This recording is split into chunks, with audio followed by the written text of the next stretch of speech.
কথা শ্রবণ করেছেন। আমি সবাইকে বলেছিলাম তিলক পরে আসতে, তাই না? এবারে যারা শুনে মনে রাখতে পেরেছে যে কালকে আমি তিলক পরে যাবই, অনেকের তো হয়তো মনেই নেই যে তিলক পরে যেতে হবে। ও গেটের কাছে এসে মনে পড়েছে, আরে তিলক পরতে তো ভুলে গেছি। তো যারা মনে রাখতে পেরেছেন তারা জ্ঞানকে ধরে রেখেছে, আবার অনেকে মনে রেখেও পড়েনি। বলছে এরা জ্ঞানকেও ধরে রাখতে পারেনি, বৈরাগ্যকেও ধরে রাখতে পারেনি। হ্যাঁ, পদ্ম ফুলের বাগান দেখেছে? পদ্ম ফুল চিনেন? কোথায় হয়? গাছে হয় তো। দুই ধরনের পদ্ম ফুল আছে জানেন তো, একটা হয় জলে আর একটা হয় গাছে। গাছে যেটা ওটা স্থল পদ্ম, আর জলে যেটা সেটা জল পদ্ম। কিন্তু কোন পদ্মটা বেশি সুন্দর বলতে পারেন? যেটা জলে ফোটে ওটাই কিন্তু আদৌ প্রকৃত পদ্ম, যেটা জলে পাই সেটাই হচ্ছে আসল পদ্ম। ও গাছে ফোটা পদ্ম কিন্তু বিকেল হলে পরে আর ওর সৌন্দর্য থাকে না, চুপসে যায়। আর যেটা ওই জলে ফোটে অনেক সুন্দর লাগে। তো পদ্ম বাগান দেখতে গিয়েছেন কেউ? এই পাশেই রয়েছে গোপালগঞ্জ, হ্যাঁ, কোটালীপাড়া দিয়ে একটু ভিতরে পদ্মবিল রয়েছে না? গিয়েছেন কেউ? যাবেন, দেখে আসবেন, খুব সুন্দর। হ্যাঁ, তো ওই পদ্মবিলে পদ্ম ফুল ফুটে। আমি দেখতে গিয়েছিলাম। নৌকা নিয়ে যেতে হয়, একেবারে বিলের মধ্যখানে, চারো পাশে এত সুন্দর। তো এরকম পদ্ম ফুল ফুটে রয়েছে। আবার কতগুলো কলি আছে, এই সবুজ পাতা, হ্যাঁ, গোল গোল সবুজ পাতা, তার ভিতরে কলি আর পদ্ম ফুল। এত সুন্দর লাগে, যখন বিলের মধ্যখানে চলে যাবেন আর মনে চাইবে না আসতে চাই। হ্যাঁ, চারপাশে পদ্ম ফুল, ফুলের কলি আর পাতা। দেখুন পদ্ম ফুলটা, ওই পদ্ম বাগানটা তৈরি হতে কি কি লেগেছে?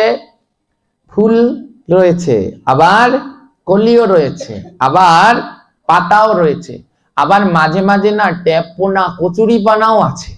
সব মিলেমিশে হয়েছে কি পদ্ম বাগান, তাই না?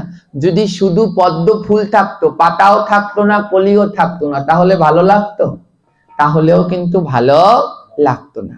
আবার যদি কলি থাকতো, কোনো ফুলও থাকতো না, পাতাও থাকতো না, তাহলেও ভালো লাগতো না।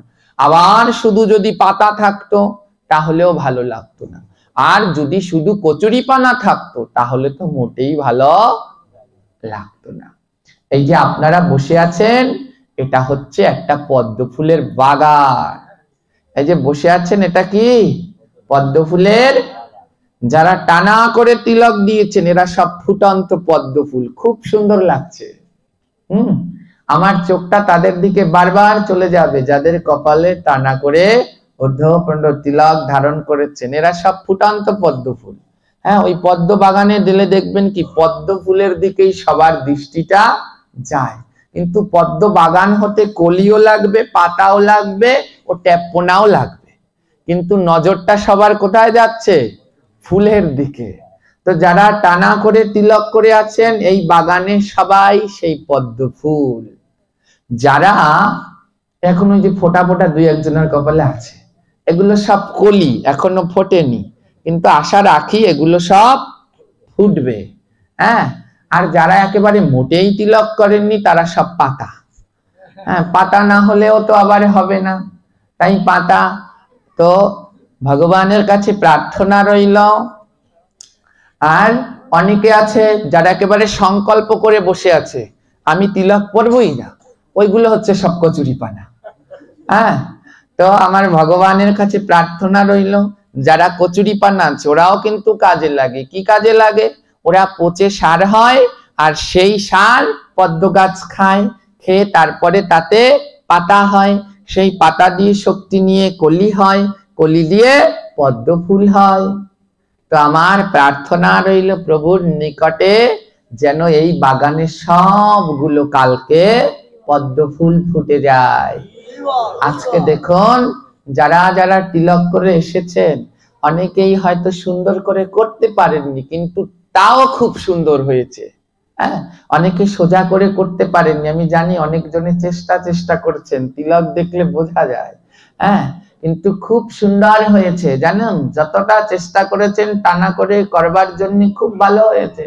অনেকে বলবে এরে কেমন তিলক দিয়েছে, তো সুন্দর হয়নি। মনে রাখবেন, যখন যে ছোট ছোট ছেলে মেয়েরা একেবারে জন্মায়, হ্যাঁ, বাবা মায়ের প্রথম সন্তান, ঠাকুমার প্রথম নাতি নাতনি, ওরা কি জন্মেই কথা বলতে পারে? শুদ্ধভাবে কথা বলতে পারে? ওরা মাকে কি বলে? মাকে কিনা বু বলে ডাকে, বু বু। হ্যাঁ, প্রথম ডাকছে।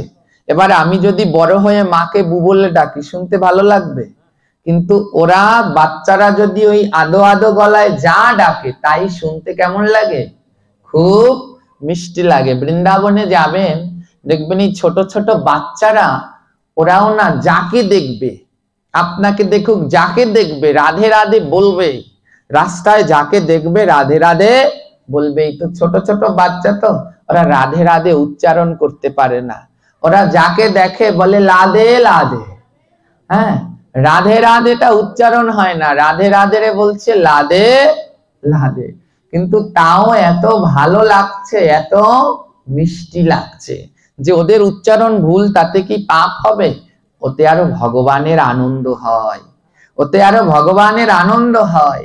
তাই যারা কেউ অনেকে মনে করছেন যে আজকে তিলক করতে গিয়ে বেকা হয়ে গিয়েছে, ভয় নেই, আপনার ভগবান খুশি হয়েছে যে আমার এ সন্তান তো সবে শুরু করেছে, যেমন করে করুক তেমন করে করছে।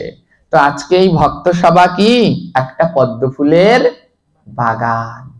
আর যারা টানা করে সুন্দর করে তিলক করেছেন তারা সব ফুটন্ত পদ্ম, ভগবানের সেবায় লাগবে। আর যাদের কপালে বিন্দু ফোঁটা রয়েছে ওরা কলি, ফুটবে।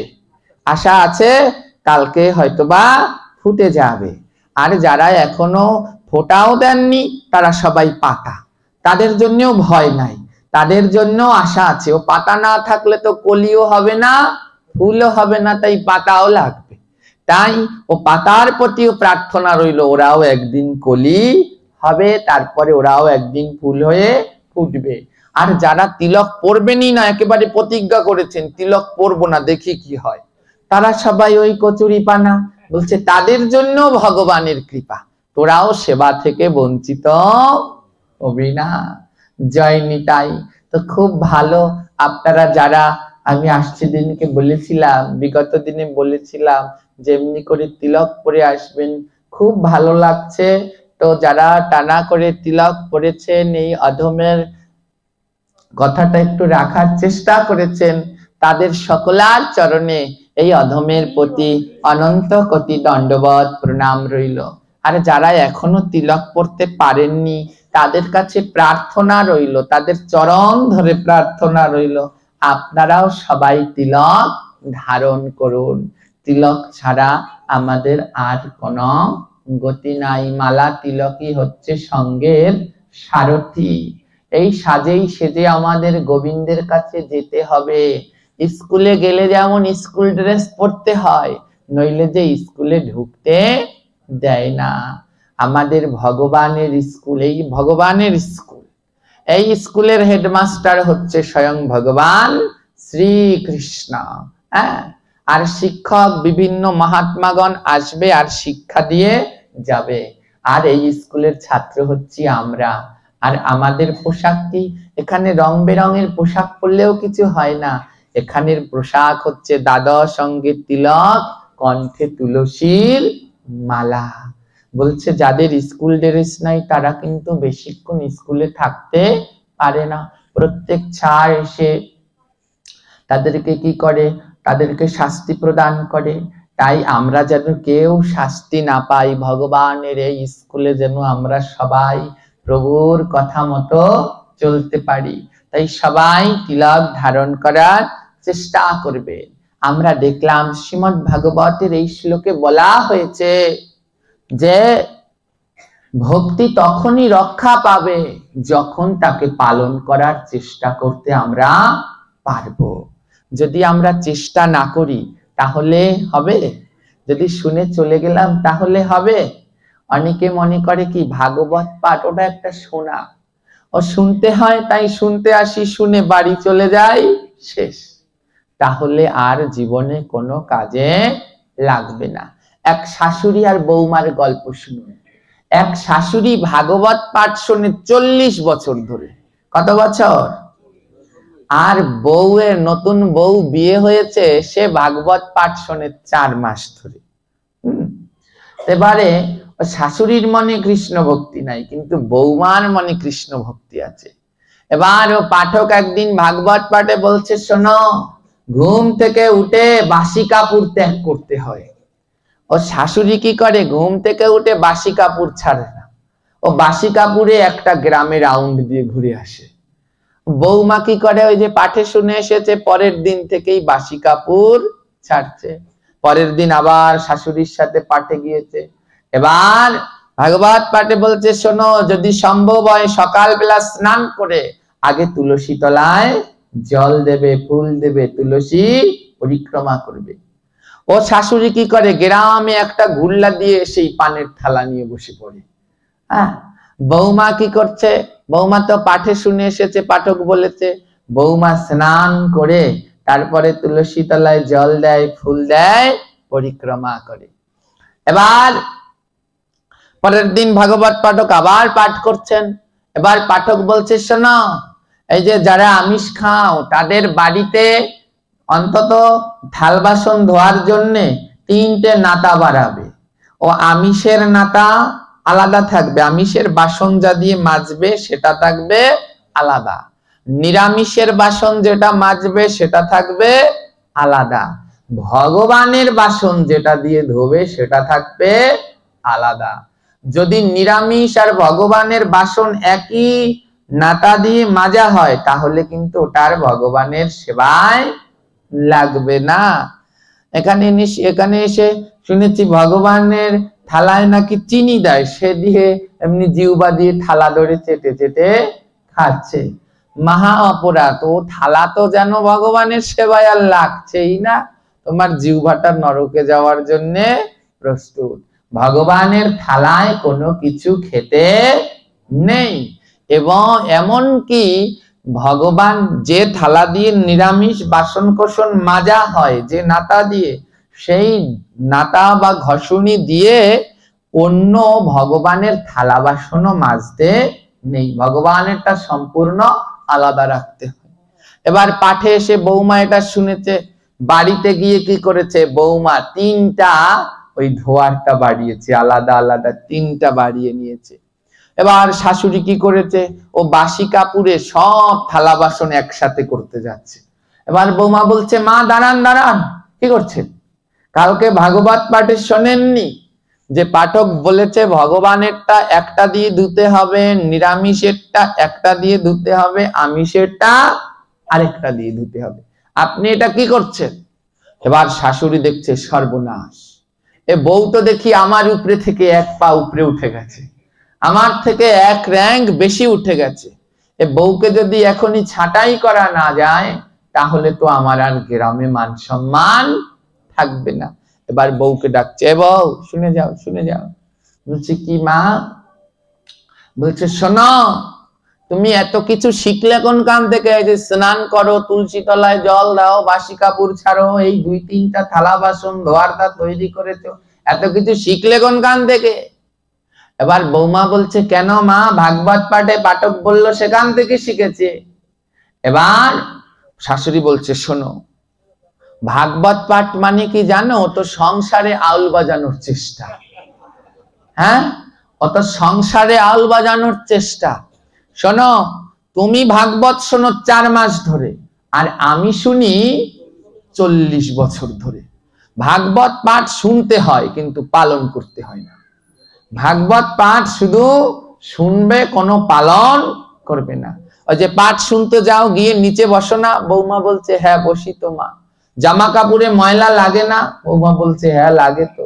বলছে, যখন পাঠ শুনে ওঠো তখন কি করতে হয়? ও জামা কাপড়টা ঝাড়া দিতে হয়। যেমন করে জামা কাপড়ের ময়লা ঝেড়ে ওই যেখানে পাঠ শোনো ওখানেই ফেলে আসো, তেমন করে ভাগবতে যা শুনেছো ওইখানেই ফেলে রেখে আসবে। ও আর ঘরে আনবে না।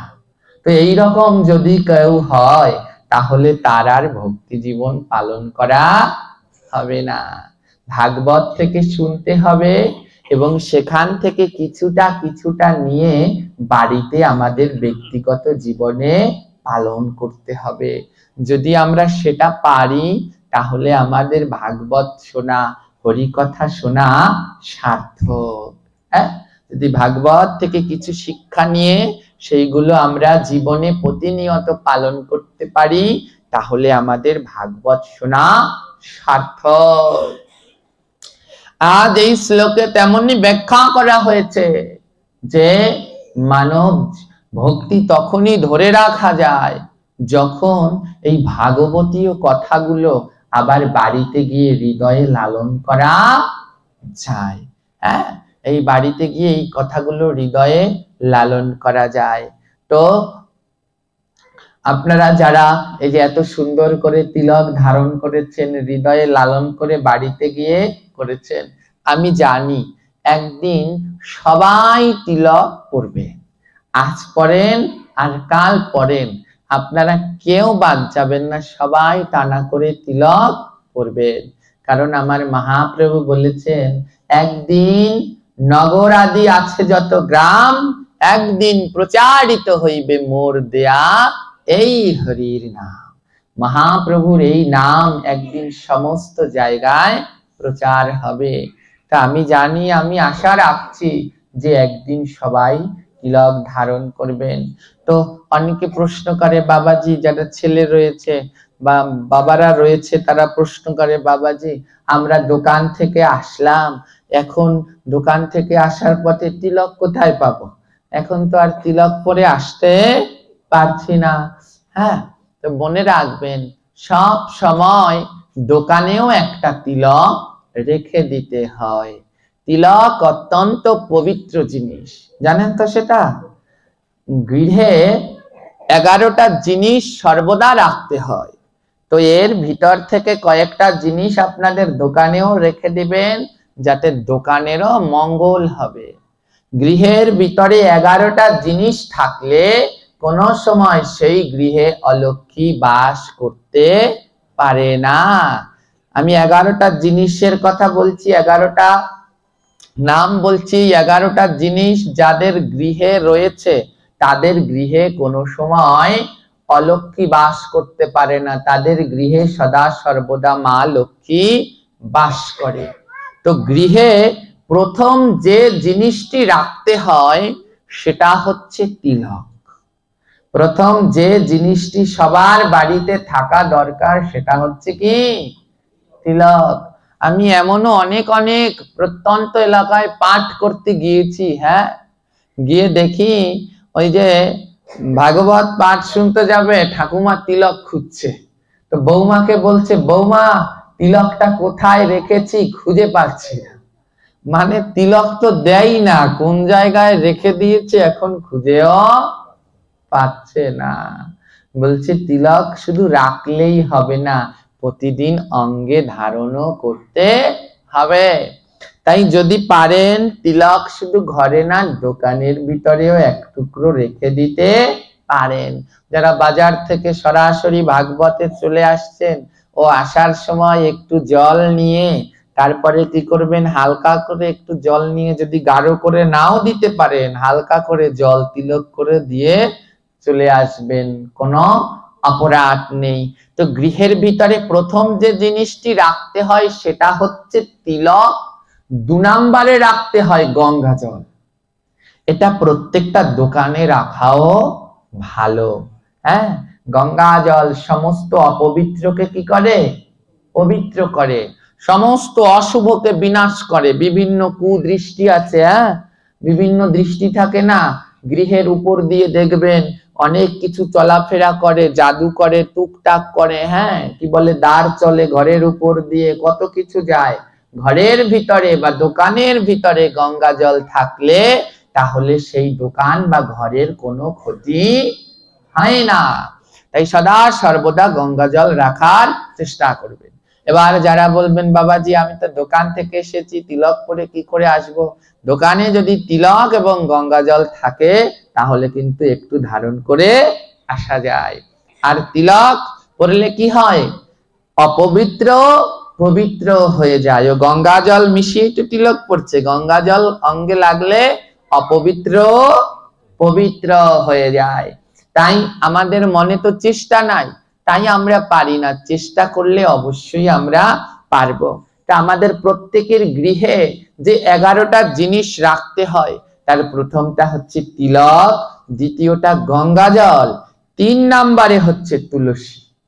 প্রত্যেক বাড়িতে যেন তুলসী বৃক্ষ থাকে। আছে তো আপনাদের সবার বাড়িতে? হরে কৃষ্ণ। সবার বাড়িতে তুলসী বৃক্ষ রাখবেন। কোথায় রাখবেন? যেটা আপনাদের সামনের ঘর রয়েছে, ওই সামনের ঘরের প্রথমে যদি তুলসী বৃক্ষ থাকে তাহলে অত্যন্ত শুভ। কারণ আপনি ওই ঘর থেকে বেরোচ্ছেন বৃন্দা দেবীকে দর্শন করে, আবার ঢুকছেন বৃন্দা দেবীকে দর্শন করে। আপনার যখন বিভিন্ন কাজে যাচ্ছেন বৃন্দা দেবীকে দর্শন করে গেলে কোনো আর খারাপ কিছু হবে না, আপনার জীবনে কোনো অমঙ্গলের কিছু হবে না। আর যাদের জায়গা নেই সামনে, তারা কি করতে পারেন, টপে করে একটা বৃন্দাজি রেখে দিতে পারেন। বৃন্দাজিকে ছাড়া কিন্তু গোবিন্দ পুজো হয় না। বৃন্দাজিকে লাগবেই লাগবে, তাই তুলসীকে লাগবেই লাগবে। তুলসী না হলে গোবিন্দ সেবা হবে না। তাই তুলসী বৃক্ষ, তুলসী টব গোবিন্দ সেবায় লাগবেই, এর কোনো বিকল্প পদ্ধতি নেই। আর মা লক্ষ্মী বলেছেন, যেই বাড়ির সম্মুখে লক্ষ্মী চরিত্রে উল্লেখ করা আছে। আমাদের গ্রামে একটা ভুল ধারণা আছে, বলা হয় কি মা লক্ষ্মীর পুজো যদি তুলসী, মা লক্ষ্মীর ভোগে তুলসী পাতা দেয়া যায় না। হ্যাঁ, মা লক্ষ্মী তুলসী দেবীকে সহ্য করতে পারে না। মা লক্ষ্মীরই যদি আপনারা তুলসী চরিত্র পাঠ করেন, দেখবেন মা লক্ষ্মীরই অংশ হচ্ছে তুলসী। মা লক্ষ্মীরই একটা অংশ হচ্ছে তুলসী। আর মা লক্ষ্মীর ভোগেও তুলসী পত্র লাগে। কেন জানেন? মা লক্ষ্মী তিনি হচ্ছেন কি সতী নারী। আর যারা সতী নারী তারা স্বামীর প্রসাদ ছাড়া অন্য কিছু সেবা করে না। একটা সময় ছিল, এখন যারা এই ঠাকুমা হয়ে গেছেন এদের একটা সময় ছিল, যতক্ষণ পর্যন্ত স্বামীরা না খেত মায়েরা কিন্তু খেত না। এখন আর সেটা নেই, এখন স্মৃতির পাতায় অতীত হয়ে গেছে। এখন আগে 2-3 বার খেয়েও নেয়, কার খিদে লাগবে খাও, অসুবিধা নেই। তো কিন্তু একটা সময় ছিল পতির জন্য পত্নীরা অপেক্ষা করত। আগে স্বামী সেবা করত, তারপরে স্ত্রীরা সেই স্বামীর প্রসাদ নিয়ে তারপরে তারা সেবা করত। মা লক্ষ্মী হচ্ছেন সতী নারী। হ্যাঁ, তিনিও কি করেন, স্বামীর প্রসাদ ছাড়া অন্য প্রসাদ খায় না। ও নারায়ণের প্রসাদ ছাড়া মা লক্ষ্মীও কোনো প্রসাদ খায় না। ও লক্ষ্মী পুজো কিন্তু আগে হয় না। ও মা লক্ষ্মী পুজোর সময় যে মা লক্ষ্মীর জন্য রচনা ভোগ বাড়েন, ও কিন্তু সরাসরি মা লক্ষ্মীর পুজো হচ্ছে না। ওর আগে ওই প্রসাদ নারায়ণকে নিবেদন করা হয়। আর নারায়ণের প্রসাদ দেয়া হয় কাকে? মা লক্ষ্মীকে। এবার নারায়ণের পুজো তো তুলসী পত্র ছাড়া কোনোভাবেই হবে না।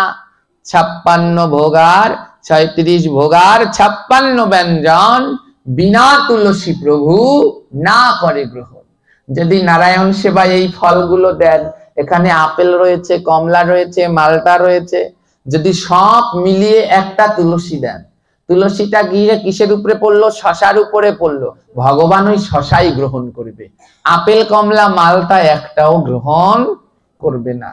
নারায়ণের সেবা দিতে হলো আপেলেও দিতে হবে, কমলায়ও দিতে হবে, শশায়ও দিতে হবে। যত পদ দিবেন প্রত্যেক পদে তুলসী পত্র দিতে হবে। তো মাতা লক্ষ্মী হচ্ছে প্রকৃত স্বামী ভক্ত, যে নারায়ণকে ছাড়া এক মুহূর্ত থাকে না। হ্যাঁ, নারায়ণকে ছাড়া এক মুহূর্ত থাকে না। তো কি করা হয়? তাহলে মা লক্ষ্মীও নারায়ণের প্রসাদ পায়। তাহলে সেখানে দেখা যাচ্ছে কি নারায়ণের ভোগে তুলসী দিচ্ছে, তাহলে তো মা লক্ষ্মী সেই ভোগের প্রসাদই গ্রহণ করছে। হ্যাঁ, আপনাদের বাড়িতে লক্ষ্মী আছে তো? কোন লক্ষ্মী? অনেক বাড়িতে গেলেই সবার বাড়িতে লক্ষ্মী পাওয়া যায়, কিন্তু মা লক্ষ্মীর একা ছবি রয়েছে। অনেক বাড়িতে গেলেই দেখা যায় শুধু মা লক্ষ্মীর একা ছবি রয়েছে। মা লক্ষ্মীর একা চিত্রপট পুজো করতে নেই। হ্যাঁ, যে লক্ষ্মীর সাথে নারায়ণ আছে সেই লক্ষ্মী পুজো করতে হয়। ঘরে সেই ছবি রাখতে হয় যে ছবির সাথে নারায়ণ রয়েছে। আবার সব নারায়ণ নয়, নারায়ণ শাস্ত্রে 4 প্রকারের নারায়ণ আছে: বাসুদেব নারায়ণ, অনিরুদ্ধ নারায়ণ, শঙ্কর্ষণ নারায়ণ, পদ্মনাভ নারায়ণ। মা লক্ষ্মীর সাথে কোন নারায়ণের পুজো করতে হয়? পদ্মনাভ নারায়ণ। দেখবেন একটা ছবি রয়েছে যেখানে পদ্ম ফুল কিংবা শেষ নাগের উপরে নারায়ণ শয়ন করে আছে, আর মা লক্ষ্মী তার চরণ সেবা করেছে। দেখছেন এই ছবিটা? এই ছবি রাখতে হয় গৃহস্থদের ঘরে। প্রত্যেক গৃহস্থদের ঘরে এই লক্ষ্মী নারায়ণের ছবি রাখতে হয়। তো এবার কি হলো, বাড়িতে যে তৃতীয় জিনিসটি রাখতে হবে সেটা হচ্ছে তুলসী বৃক্ষ। 11টা জিনিস রাখতে হবে, তার 3 নাম্বারটা কি? তুলসী বৃক্ষ। সবার বাড়িতে, যাদের বাড়িতে এখনো নেই, কালকেই গিয়ে তুলসী বৃক্ষ রোপণ করে নিবেন। দেখবেন মা লক্ষ্মী আপনার বাড়িতে সদা সর্বদা বিরাজ করবেন এবং ভগবান অত্যন্ত সন্তুষ্ট হবে। হ্যাঁ, কোন ভক্ত বাড়িতে গেলেই বোঝা যায়, কি দেখে জানেন? ওই তুলসী গাছের পরিচর্যা দেখে। যারা যত ভক্ত তারা তুলসী গাছের তত পরিচর্যা করে। দেখবেন কোন শুদ্ধ প্রসাদ বুঝি কিংবা ভক্তদের বাড়িতে গিয়ে দেখবেন তাদের তুলসী বৃক্ষ জল জল জল জল করছে। হ্যাঁ, আর যাদের অতটা ভক্তি নাই তাদের তুলসী বৃক্ষ মরে যাচ্ছে, পেয়ে যাচ্ছে, কোনোটায় কাজ হচ্ছে না। যত কৃষ্ণ ভক্তি অটুট হয়, ভক্তি দেবী তত ওই বাড়িতে বিরাজ করে। তো 3 নাম্বার যেটা প্রত্যেকের গৃহে রাখতে হয় সেটা হচ্ছে তুলসী বৃক্ষ। এবারে 4 নাম্বারে রাখতে হয় হচ্ছে গীতা, শ্রীমদ্ ভাগবত গীতা। প্রত্যেকের বাড়িতে রাখতে হয়। আছে তো সবার বাড়িতে? সবার বাড়িতেই রয়েছে। পাঠ করেন প্রতিদিন? শুধু রাখলেই হবে না, একটু পড়তেও হবে। যাদের বাড়িতে নেই, এখনো অনেকের বাড়িতে গেলে গীতা গ্রহণ তো এমনও রয়েছে, অনেক বাড়ি রয়েছে যে বাড়িতে গেলে গীতা খুঁজেও পাওয়া যায় না। বুঝেছেন? অত্যন্ত দুঃখের। যদি এমনও কেউ না থাকেন বাড়িতে গীতা গ্রহণ তো নেই, বাড়িতে গীতা গ্রহণ তো রেখে দিবেন। বাড়িতে গীতা গ্রহণ তো থাকলে তাহলে আপনার গৃহে কোনো সময় কোনো অপশক্তি আসতে পারবে না। হ্যাঁ, একটি সত্যি ঘটনা রয়েছে। এক লোক আর্মিতে চাকরি করত, ইন্ডিয়ায় এক লোক আর্মিতে চাকরি করত। তো সেই লোক কি করেছে, ওই বিভিন্ন দূরে দূরে পাঠানো হয়। তো ইন্ডিয়াতে আর্মিতে চাকরি করলে পরে বিভিন্ন দূরে দূরে বিভিন্ন পর্বত পাহাড়ের ভিতরে পাঠিয়ে দেওয়া হয়। হ্যাঁ, সীমান্ত জেলাগুলোতে পাঠিয়ে দেওয়া হয়। সেখানে নেটওয়ার্কও থাকে না, বাড়ির সবার সাথে যোগাযোগও করা যায় না। তো এক লোক আর্মিতে চাকরি করত, তার বউকে রেখে সে চলে গেছে চাকরি করতে। তো ও লোক চাকরি করতে গিয়েছে, এইদিকে কি হয়েছে, তার বউয়ের সাথে কোনো খবরাখবর নেই। এইদিকে তার বউ মারা গেছে। তার বউ দেহত্যাগ করেছে। আশেপাশের যারা আছে সবাই মিলে ওই বউয়ের সৎকার করেছে, কিন্তু স্বামী জানেই না তার বউ মারা গেছে। এবার কি হলো, কিছুদিন পরে ওই যে বউয়ের আত্মা, ওর তো কোনো সদ্গতি হয়নি, ও আত্মাটা যেতে পারছে না। তো স্বামী যেই জায়গায় থাকে ও আত্মাটা সেইখানে চলে গেছে। হ্যাঁ, একেবারে ওর বউয়ের মতো রূপ ধরে ওই আত্মাটা ওর স্বামীর কাছে চলে গেছে। এবং ওর স্বামী তো অবাক হয়ে গেছে, তুমি এখানে কি করে আসলে? আমি সীমান্ত এলাকায় আসলাম, তো বউ তো মারা গেছে, তার আত্মাটা ওর কাছে চলে গেছে। অপশক্তি। এবারে ও আত্মাটা বলছে, আমি তোমাকে ছাড়া থাকতে পারবো না, তাই তোমার কাছে আমি চলে এসেছি। এবার ওই আত্মাটা কি করে, ওই স্বামীর সাথে থাকে, কিন্তু স্বামী তো বুঝতে পারে না। আর ওই আত্মার সাথে থাকার কারণে দিন দিন ওই স্বামীর শরীর স্বাস্থ্য ভেঙে যাচ্ছে, দুর্বল হয়ে পড়ছে, বিভিন্ন রোগে আক্রান্ত হয়ে গেছে। দেখবেন অনেক গৃহ রয়েছে, যেই গৃহের ভিতরে দোষ রয়েছে, সেই গৃহের রোগ ব্যাধি ছাড়তে চায় না। যদি ওখানে এমন কোনো কারো আত্মা থেকে থাকে যারা ওখান থেকে যেতে চাচ্ছে না, তাহলে কি হয় না, ওই গৃহ থেকে রোগ ব্যাধি কিছু যাচ্ছে না। তো লোক আর্মিতে চাকরি করে, কিছুতেই তার রোগ ব্যাধি যাচ্ছে না, দিন দিন অসুস্থ হয়ে পড়েছে। তো ওই লোক কি করেছে, একদিন ডাক্তারের কাছে গিয়েছে, আমার এত দিন দিন ওষুধ বাড়ছে কেন? ডাক্তারের কাছে গিয়েছে। কোন ডাক্তার? এক হোমিওপ্যাথি ডাক্তারের কাছে গিয়েছে। আপনারা গিয়েছেন হোমিওপ্যাথি ডাক্তারের কাছে? তো ওষুধ দেয় না। তো এক ধরনের দেখবেন কাগজের ঠোঙায় করে কিন্তু হোমিওপ্যাথি ওষুধগুলো দেয়, এতটুকু এতটুকু কাগজের ঠোঙার ভিতরে ওষুধ দেয়। এবার হোমিওপ্যাথি ডাক্তার কি করেছে, ও আর্মিতে যে চাকরি করে সেই লোককে ঠোঙায় করে ওষুধ দিয়ে দিয়েছে। হ্যাঁ, এবার ওষুধ দিয়ে দিয়েছে। ওই আর্মির লোকটা যেই ঘরে থাকতো, সেই ঘরে না ছিল কোনো ভগবানের চিত্রপট, না ছিল কোনো গীতা আদি শুদ্ধ গ্রন্থ, যার কারণে তার স্ত্রীর আত্মাটা যে মুক্তি পায়নি, সে তার সাথে একই সাথে থাকতো। এবার কি হয়েছে, ও লোক ওই যে হোমিওপ্যাথি ডাক্তারের কাছে গিয়েছে ওষুধ আনতে। তো ভাগ্যক্রমে ওই যে ওষুধের কার্টনটা তৈরি করা হয়েছে, ওই কার্টনটা তৈরি করা হয়েছিল গীতার একটা পৃষ্ঠা দিয়ে। হ্যাঁ, অনেক সময় ছাপা কারখানায় যেগুলোতে ছাপানো হয়, দেখবেন অনেক সময় সবগুলো ওঠে না, এপিট ওপিট, তখন ওই পৃষ্ঠাগুলো ফেলে দেয়, আর দোকানিরা কিনে নিয়ে ঠোঙা বেচে বা ই করে। তো ওই রকমই ওই হোমিওপ্যাথি ডাক্তার যে ঠোঙা বানিয়েছিল, ওই ঠোঙাটা ছিল গীতার একটা পৃষ্ঠা। এবারও আর্মির লোককে ঔষধ দিয়ে দিয়েছে ওই ঠোঙায় করে। তো আর্মির লোক তো দেখেওনি ওটা গীতার পৃষ্ঠা। এবার ঘরে ঢুকেছে, এবার ও বউকে ডাক দিয়েছে, শোনো, এই যে দেখো আমি ডাক্তার দেখিয়ে এসেছি, তুমি এই আমার ওষুধটা নাও। ও আত্মাটা তো অপশক্তি, হ্যাঁ, তো ওষুধটা যেই নিতে বলছে, যেই বউয়ের হাতে দিতে যাচ্ছে, বউয়ের হাত এমন থরথর করে কাঁপছে। কারণ কি, গীতা হচ্ছে পবিত্র গ্রন্থ, আর যেখানে পবিত্র গ্রন্থ থাকে সেইখানে কোনো অপশক্তি থাকতে পারে না।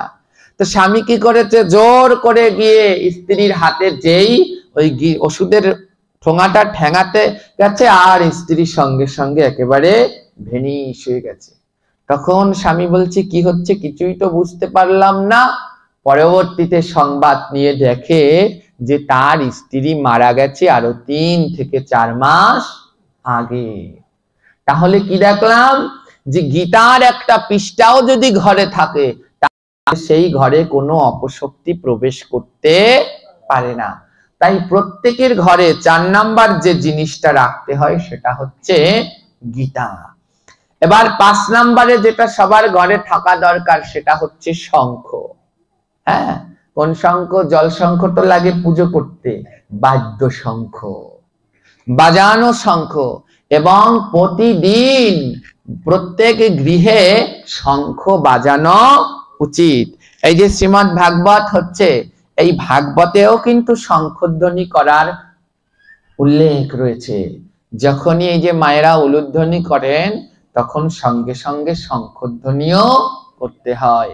শঙ্খধ্বনি কি করলে কি হয়, সমস্ত অশুভ যত দূর পর্যন্ত শঙ্খধ্বনি যায়, সমস্ত অশুভ দূর হয়ে যায়। হ্যাঁ, এবং ভগবান শঙ্খধ্বনি করার সঙ্গে সঙ্গে সেখানে চলে আসে।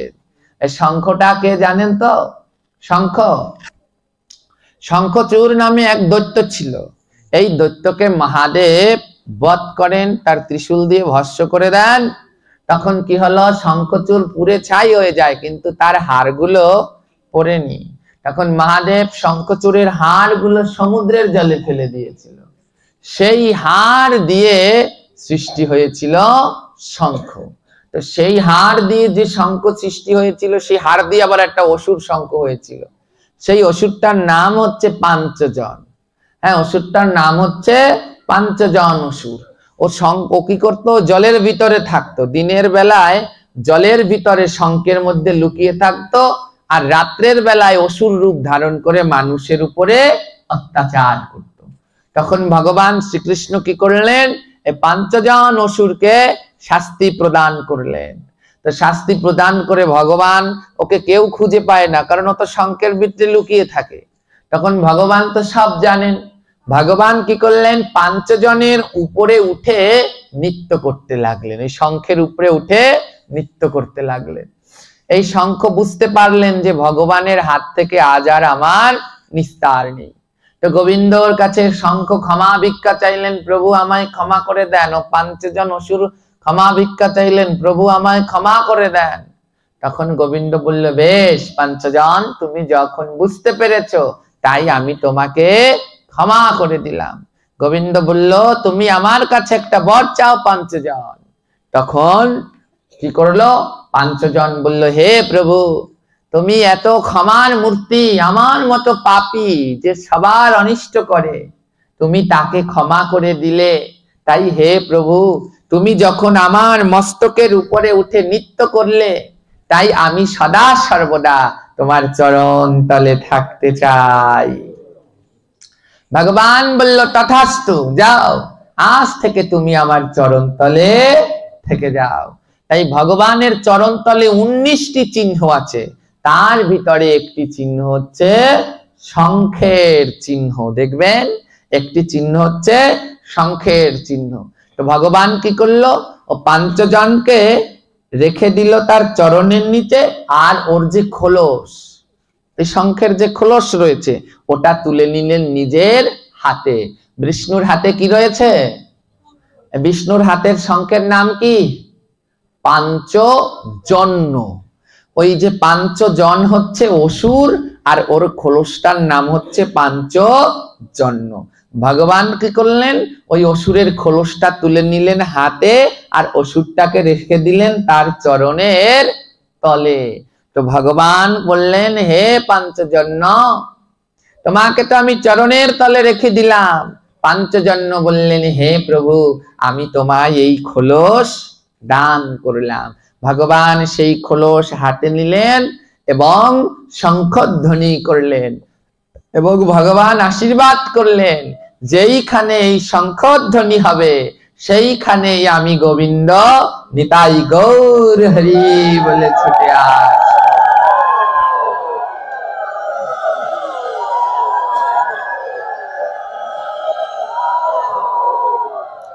তাই বাড়িতে যে 5 নাম্বার জিনিসটা রাখতে হয় সেটা হচ্ছে শঙ্খ। এবার 6 নাম্বারে বাড়িতে যেটা রাখতে হয় সেটা হচ্ছে ঘন্টা। প্রত্যেক গৃহেই ঘন্টা রাখতে হয়। এই যে ঘন্টা, হ্যাঁ, প্রত্যেক গৃহেই ঘন্টা রাখতে হয়। এই ঘন্টা কেন লাগে জানেন? এই ঘন্টা কেন বাজান? এটার নাম কি বলতে পারেন? এটার নাম কি বলুন যারা, এটা সবাই জানেন, এটা চেনেনটার নাম কি? ঘন্টা। তো দেখুন, দেখছে কেউ হাসছে, কেউ কথাই বলছে না, বলছে কি আবার বলে কোন মুশকিলে পড়ি, যা বললি তাই হয় না। এটার নাম কি? সবাই ঘন্টা বলেন তো? হ্যাঁ, এটার নাম না ঘন্টা নয়, এটার নাম হচ্ছে ঘন্টি। এটার নাম কি? এখানে মন্দিরে টাঙানো আছে, টান দিলে পর ওই কি ওই কালী মন্দিরে আছে, ঠং করে বেজে ওঠে, ওটার নাম হচ্ছে ঘন্টা। ওই যেটা উপরে ঝুলানো থাকে ওর নাম হচ্ছে ঘন্টা। ওই যে ওই কালী মন্দিরে রয়েছে আপনাদের, টান দিয়ে বাজান আকারে বড়, ওর নাম হচ্ছে ঘন্টা, আর এটার নাম হচ্ছে ঘন্টি। এরা স্বামী স্ত্রী, উনি স্বামী আর ইনি সহধর্মিনী ঘন্টি।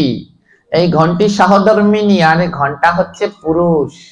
হ্যাঁ, তিনি হচ্ছে নার স্বামী। এনাদের দুজনার কি ভাগ্য দেখেছে? এনাদের দুজনার পরম ভাগ্য। এই জগতে কিন্তু ভগবানকে সবাই সবসময় দর্শন করতে পারে না। হ্যাঁ, ভগবানের চরণে ফুল তুলসী দেই, কিন্তু নির্দিষ্ট একটা সময়ের পরে ও ফুল তুলসী গুলো আমরা উঠিয়ে ফেলি।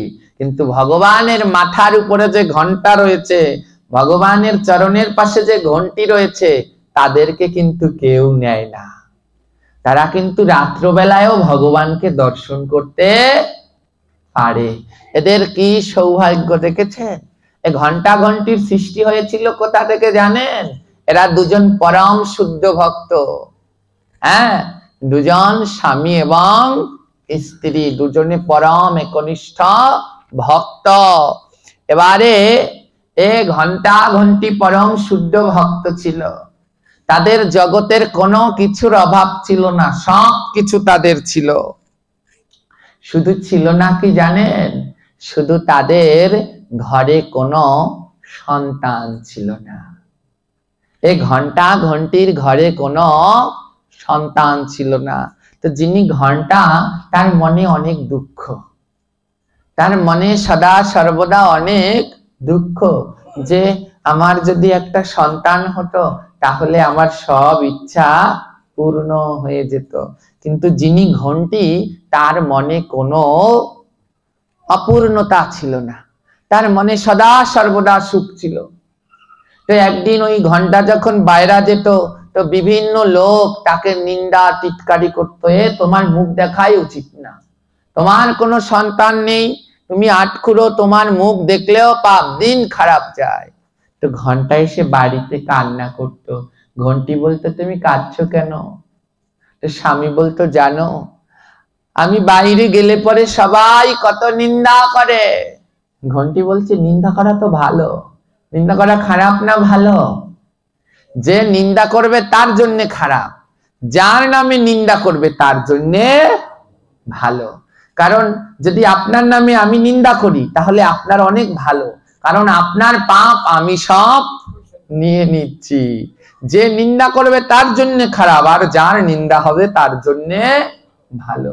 এই ঘন্টি এমন ভক্ত ছিল, তার স্বামীকে বলছে, স্বামী এ তো অনেক ভালো, হ্যাঁ, নিন্দা করা তো খুব ভালো, তোমার পাপ গুলো ওরা কৃপা করে নিয়ে আছে, হ্যাঁ, তাই নিন্দুকের বাসি আমি সবার থেকে ভালো।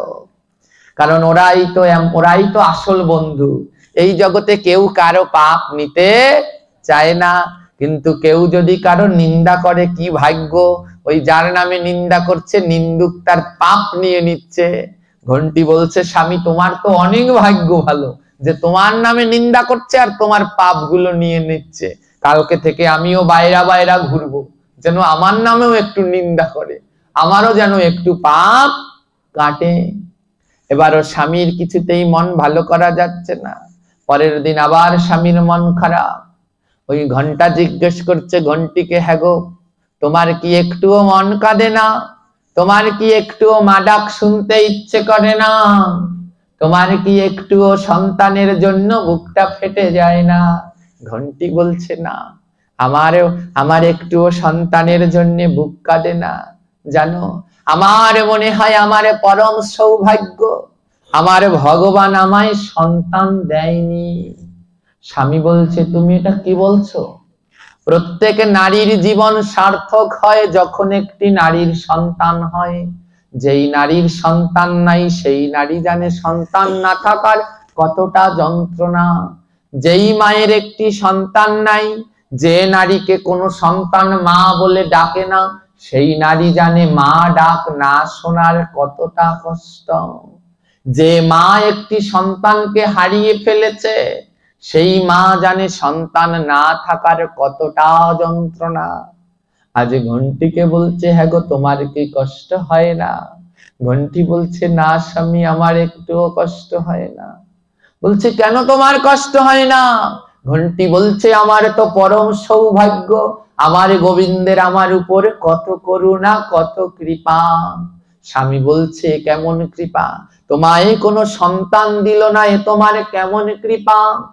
ঘন্টি বলছে, জানো স্বামী, আমার প্রাণ গোবিন্দ যদি আমায় সন্তান দিত, ওই সন্তানের মায়ায় পড়ে আমি আমার গোবিন্দের সেবা ভুলে যেতাম।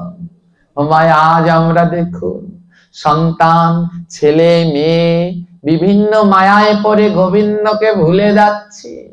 হ্যাঁ, সকালবেলা উঠে আগে ভগবানের বাল্য সেবা দিতে হয়, কিন্তু তার আগে গিয়ে ছেলে মেয়েদের জন্য রান্না করতে হয়, ওরা স্কুলে যাবে। ওই সন্তানের যাতনায় আর আমার কৃষ্ণ ভজন করা হচ্ছে না। ও ঘন্টি বলছে, জানো স্বামী, যদি গোবিন্দ আমায় সন্তান দিত